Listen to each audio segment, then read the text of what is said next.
Hello everybody, welcome back to Sheena's Perfect Bite.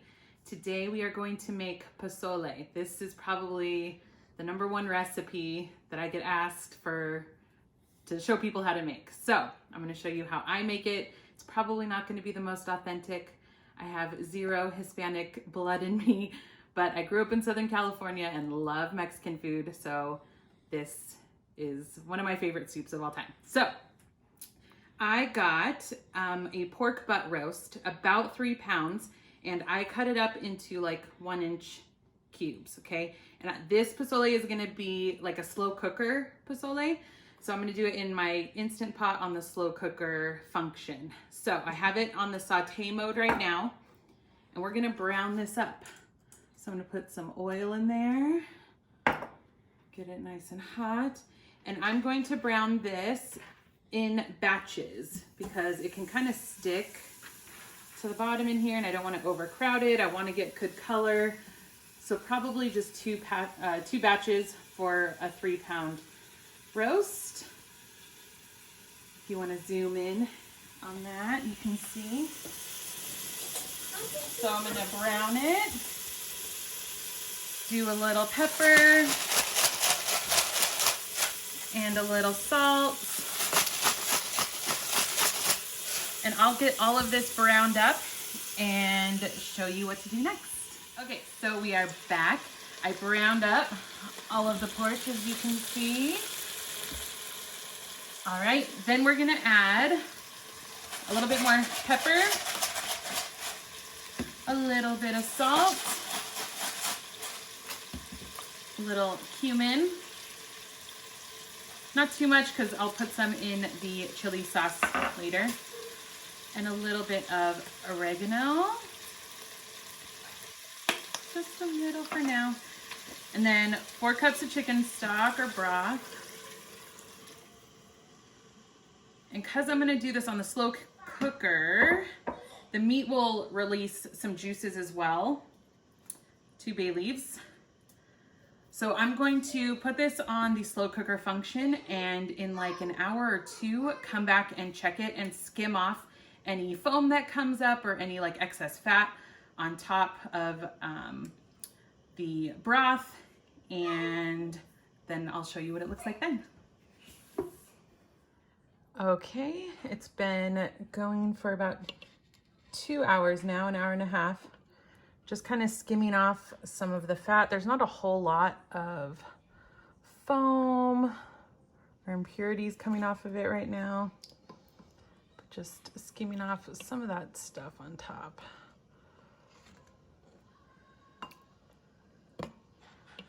Okay. Now is the time we can make the chili sauce or the salsa for it. I'll finish skimming this and I'll show you how to make the chili sauce next. All right, so I'm gonna show you how to do the chilies. First, we're gonna start with what type of chili you need to get. This is a dried guajillo chili.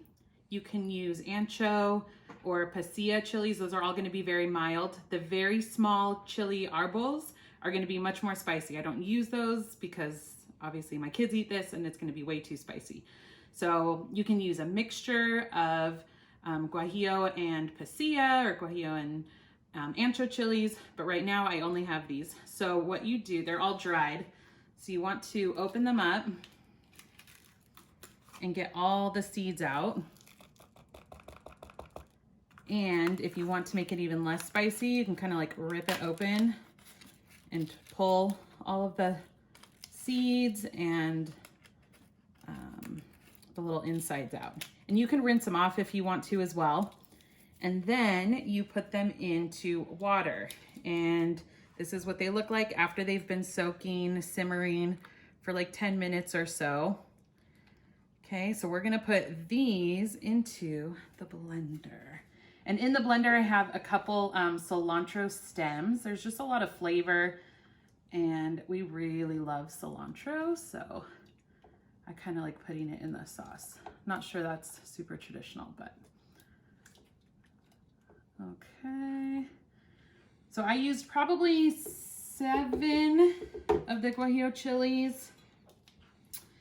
And then we're gonna put in about 7 or 8 big cloves of garlic. Lots and lots of garlic. And I have 1 small onion diced up into little wedges. Throw all that in there. Then here's where you can do some oregano. That way it gets blended up and you're not chewing on it.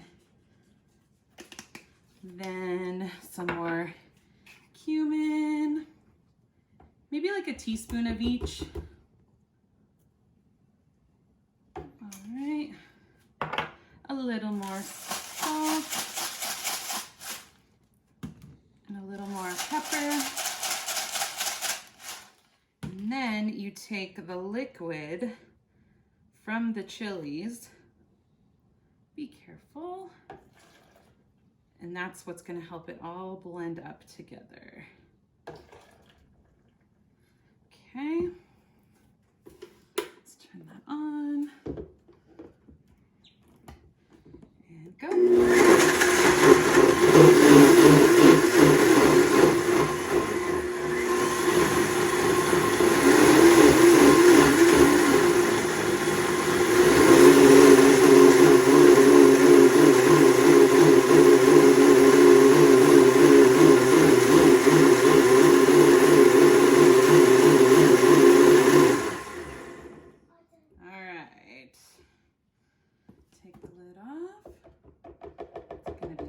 And it's gonna smell like chilies, so don't like inhale it.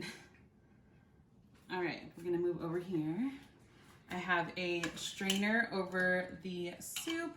Now you don't have to strain it, but I find that if you don't strain it, you're kind of chewing on the skins of the chili and it's not like super appetizing. I kind of like it really smooth, so I like to strain it. So make sure you get everything in there. And then you're just gonna sieve this through, push it through. This is where you get that really nice red color. There is a green chicken pozole you can do too, but I really like the red one. So I'm just gonna get this sieved through here and get all of the liquid out that I can. And then I'm gonna put this back on slow cook, probably until we're ready to eat. Oh, it's coming out pretty nice actually. So this, get as much as you can out of there. Again, this is that pulp that you don't want inside of your soup. Okay, so get all of that off of your spoon. You can kind of zoom in here and see now it's turning into that nice red color. Okay, then from here, I'll try and get some more liquid out of that. We're going to add our hominy. I did 2 big cans of hominy because the more the better to me. So there you go. Stir that in there. And this is what it looks like about halfway through the process. So again, we'll just let this simmer for another probably 2 hours, 3 hours. This could really go all day if you want, but total time would probably be 4 to 6 hours, depending on if you're gonna put it on high or medium, low. So there you go. We're gonna let that go, and then when we get closer to dinner time, I'll show you what we top it with. Okay, we are ready for dinner. Really quick, I wanted to show you the hominy that I used. It's a 25-ounce can, and I used 2 25-ounce cans for the hominy. I wanted to make sure I told you that. And then I checked the soup a little bit ago, and I wanted it a little more liquidy. I wanted some more soup, so I added 2 more cups of chicken stock, and then just taste it. I added a little bit more salt. That's pretty much all it needed. So let's serve it up. Look at how amazing this looks, guys. If you could smell my kitchen right now, I'm making a mess even.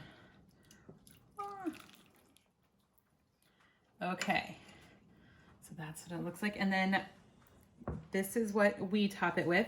I shredded up some cabbage. Let's put that right in the center there. And I like diced onion on it. Some cilantro. Okay, wait, way more cilantro than that. And then you have to have lime, and I like extra lime.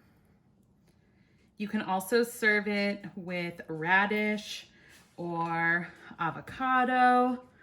And then on the side, you can do warmed up tortillas or chips or tostadas. But that's what it looks like, guys. Delicious. I'm gonna serve you some up, Caleb. So please make this. Put in the comments if you did make it, how you liked it, and please subscribe, and we'll see you next time. Thanks.